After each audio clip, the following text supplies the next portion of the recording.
Welcome to Convo Fango. Today, we are joined by the writer and director of Next Exit, Mali Elfman. Woo! Thank you. Thank you. Thanks for coming to hang out with us today. Absolutely. Thank you for having me. I'm a huge fan. This definitely is one of those movies that speaks to my soul, and I'm going to be thinking about it for a really long time, which I love. So it's a supernatural road movie, but it's also a philosophical road movie. What was your inspiration when you sat down to write this, or conceived of this idea?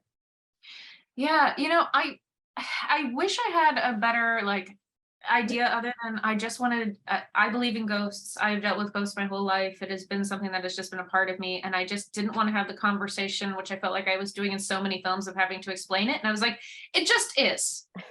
Cut to. I just wanted to get into that world. And so what if we actually knew that scientifically was proven? It's not a matter of something to be argued anymore. What would happen? Well, first of all, we would still argue over it because that's what people like to do, even if there is scientific proof of something. And you see this ripple effect of how it affects people. Some people it's big ways, some people it scares them, some people it gives them hope. And that's what I really wanted to do, was a story about human beings and how they handle grief and trauma. And so that was kind of the reason. I love how you kind of cover the spectrum in this, and you get into all the everyone we meet has a different point of view, which is what it's like when we're out walking in the world, right? So it's just this kind of cool thing of it's okay, this existence of life after death, and then some people are that gives me the freedom then to say that I'm ready, I'm done in this existing in this physical realm, and I'm ready to move on to the next thing. And then there's other people that are well, it's still a very new science, maybe I need more proof. So it's it runs the gamut of it affects everyone in all these different ways. Yes, that's exactly what I want. I mean, honestly, the script has been around for 10 years, and I had pitched it and tried to make it and all the rest of it. And it was very funny because when COVID hit, everybody all of a sudden picked it up and they were like, oh, this is relevant. Because we got to see how one thing changes. And I think all of us in our individual way meant, oh, this means this. And then we looked at the rest of the world and we're like, oh, we're not on the same page at all. And then it gets turned into so many different things because everybody has their own agenda and everybody's trying to accomplish different goals. And you see it get corrupted in so many different ways. And so I did want to take a thing that I believe is a scientific truth and have a spiritual element, a religious element, a political element, a family element, and see how they all handle it differently. But always making it about these two characters. And so that was really the goal, is to kind of look at it from a little bit from every different perspective. And honestly, those are also the things that normally go into any big changes that we make in life. Normally there's some type of a mixture of those elements that go in. So that was really important for me, for these characters who are ultimately making a big change in their lives. This is wild because I 100% thought that maybe you wrote this during COVID and then got it made very quickly, and it's the actually the complete polar opposite of that. 10 years you've had this script. Yeah, it's been a long road, and it's one of those ones where honestly there's just not enough time. I've been a producer for a long time, and I'd be writing and then another project would come and I'd be writing. And when you're a producer, especially when you're an indie producer, you're always working on 5 things simultaneously at once. And it actually wasn't until about 8 years in that Rose McIver, who I produced a short that she directed, and I was working with her, and she asked me, what do you really want? I said, there's a script that if I could. And she was going to an iZombie horror convention in Hawaii. And she goes, come with me. You're going to stay locked in the hotel room every single day. And every single day I'll go do my thing. When I come back, I read pages and you show me what you did. And so it was amazing because those 5 days, I actually finally sat down and finished the script, because that was something that I had never been given permission to do. And I appreciated Rose just being just do it. And I did. And then from there, I made adjustments. And when COVID hit, it became very relevant to me again. And I made little adjustments throughout, but really it was that trip that kind of got it from all of these different ideas and conversations to solidified script that I could then take to investors. That's amazing. So we all need a friend that's not only just yeah, we support you, but also is I'm going to lock your ass in this room for a week and you're going to come out with these pages. But honestly, this project was made by so many people's love and support. I did not go into this being like, I'm a badass director, I'm ready for this. None of that. I was emotional and I had a story that I wanted to tell. And it was through everybody being very supportive on the way and saying, yeah, you're good. The importance of that, by the way, like I try to also, I try to give as much as I have received, because the importance of somebody just saying, hey, you can do it, because this journey is so difficult and you get thrown off that horse so many times, and getting back up gets harder and harder. So I just never underestimate the power of just saying to somebody like, hey, keep going. Like I really, that has been helpful to me, and I have seen it with others. So yeah. I love that you say that as well, because it's just like, it's that thing of even like the most offhanded comment that you make to somebody can be like the smallest thing that you just say like in passing. Yeah. And you never know, that person could be thinking about that a year later. And it's like, to you, Yep. it was just like a moment of an exchange. You saw something and you said something, oh, hey, this. And that person is like, no, fuck. Like in that moment, that's what they needed to hear. And they like carry that with them. Yes. So important. Humans, we Yeah. interaction. We need each other. Humans, humaning out. All right. Yeah, we be human. It's got kind of elements of Soylent Green for me, just in the fact of like, you can book an appointment, you know, like this is the date and the time of my death, and I'm going to go to a facility, but then that's where it ends. There's no other parallels. It's just that. Yes. I love that. I love that. Yeah. Yes. No one else has said that to you?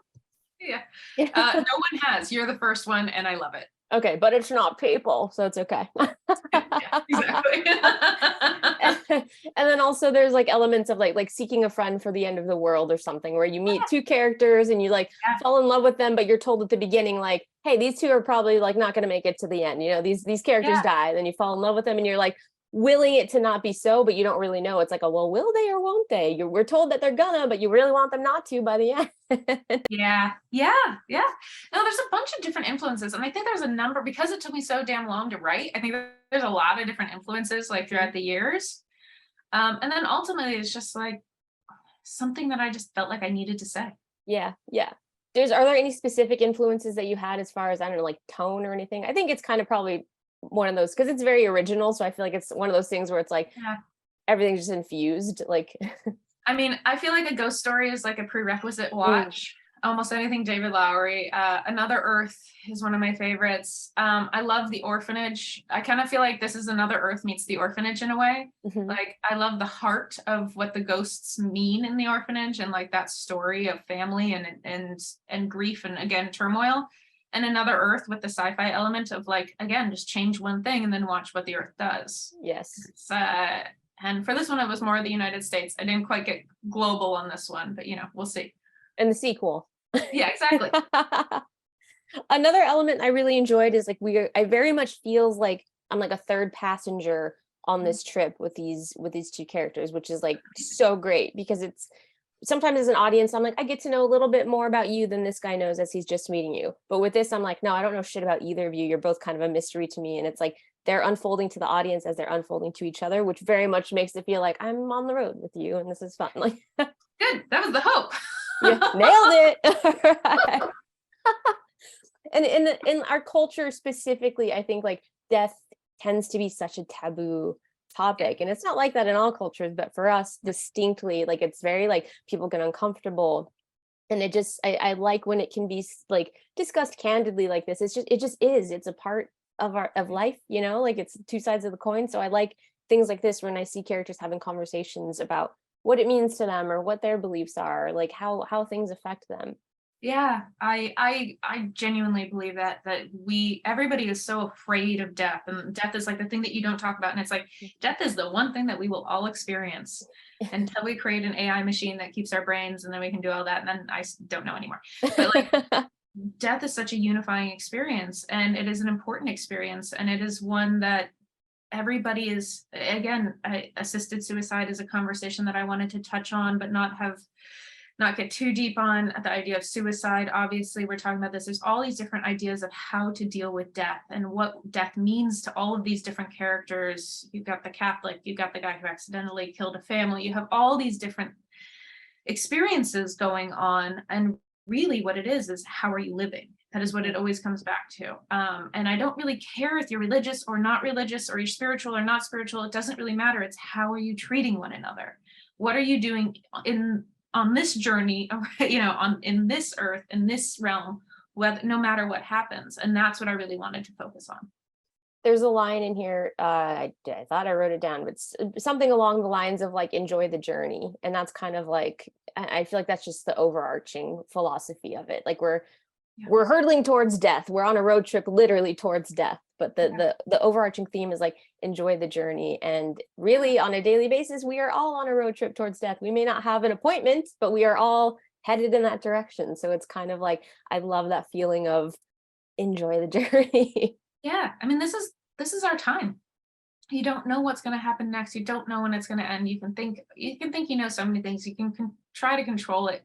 You can't. It is just something that is inevitable. And this world really matters. That also being said, there's also a theme that I wanted to discuss about kind of birth and rebirth, and the idea of things ending for us. I've also had, like, for instance, like romances where I've said goodbye and it was kind of a death of that love and that everything, and then you still move on, and it's okay for those things to happen. We have many little deaths in our lives, and I think it's good to mourn them, and it's also good to let them go. Otherwise you end up haunted.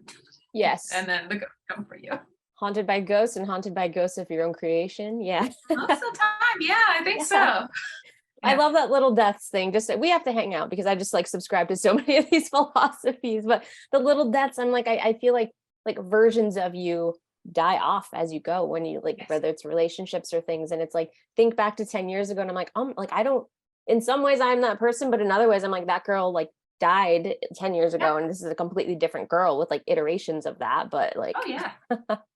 Yeah, all these little things that we go through within our life. And I think it's sad in some ways, but I think it's actually really beautiful to think that we can be entirely new people all the time.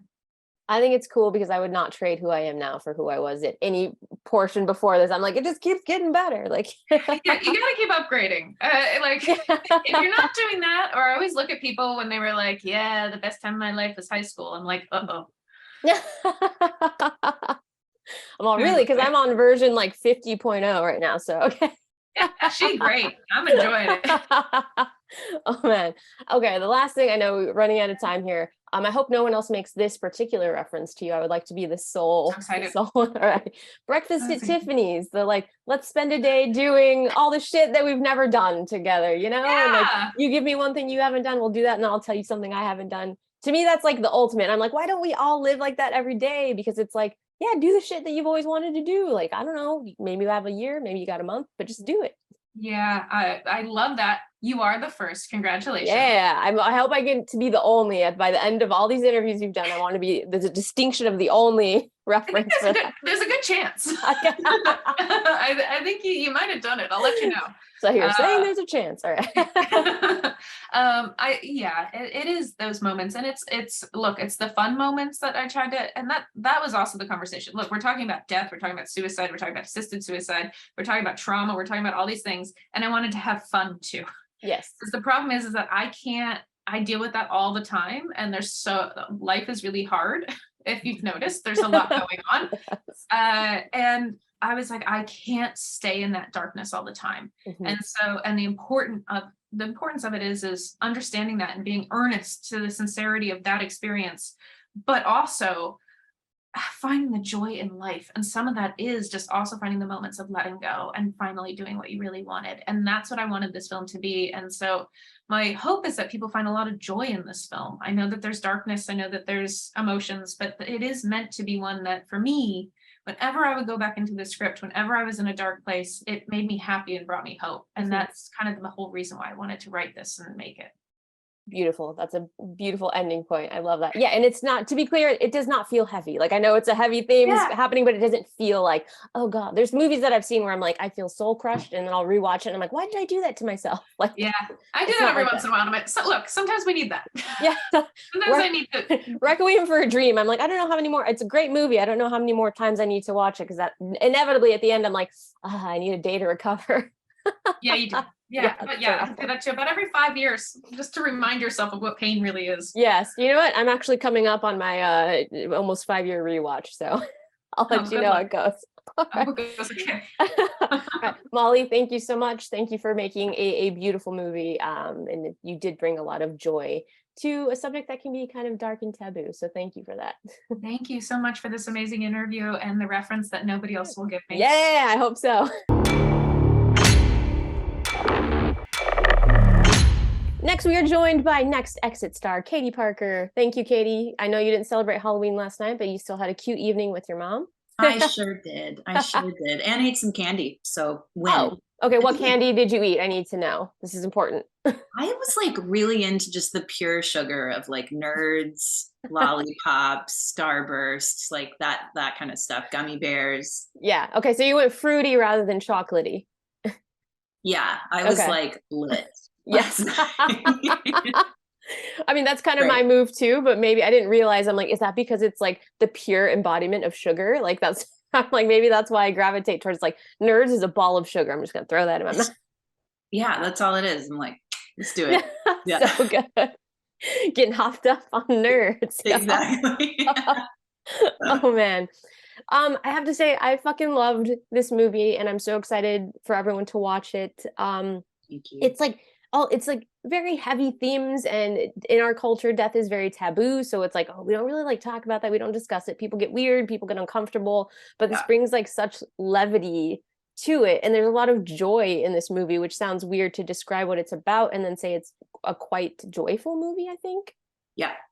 Yeah, thank you for calling that out. So many folks have been like, it's a film about suicide. And I was like, it's really not. It's a film about being spiritually sick and like asking you to get in alignment with like what is your spiritual journey as a human on earth. I personally believe that we're spiritual beings having a human experience. And I think through the death and rebirth of all of us as we like do our own personal trajectories on our planet, like you're always dying, you're always being reborn. And like through your relationships, through jobs, through someone else's passing, like you're different on a cellular level every 7 years. And it's fascinating to me how disconnected we are from that. But it also makes sense, right? Because like we're told to move through the world through different kinds of conditioning, through government, capitalism, gender, you know, like whatever it is. So I think it like gets you disconnected from your knowing. And Rose's, the character I play, her whole journey is going back to what is real for her and who she really, really is. I love that. You're also in Haunting of Hill House, Bly Manor, Midnight Club, which are all stories that deal with death and grief, but in a very interesting way. Is that something, listening to you speak now about like the spiritual journey and stuff, I'm guessing, is this something that just appeals to you, and do you seek that out, or does it just work out that way and you're like, oh, this isn't in alignment with like what I like, what I'm looking for? Yeah, it's interesting that you say that, because I think in some ways being in this genre and being a part of the stories that I've been lucky enough to tell, I think it's just a part of my journey here on earth, and I wasn't like awake to it before. I oddly had, well, not oddly, I had a lot of shame about being in the horror genre when I was like in my early 20s and mid 20s, because I thought women weren't treated well in this genre, and I didn't like the idea of being a scream queen or being a part of like trauma porn or torture porn or any of that. And that's really like a small, minute sliver of what this genre really is. And I think also like the genre is really expanding now as we get more and more different kinds of directors and storytellers in horror. It's not just moving through like a misogynistic lens, as all genres have gone about.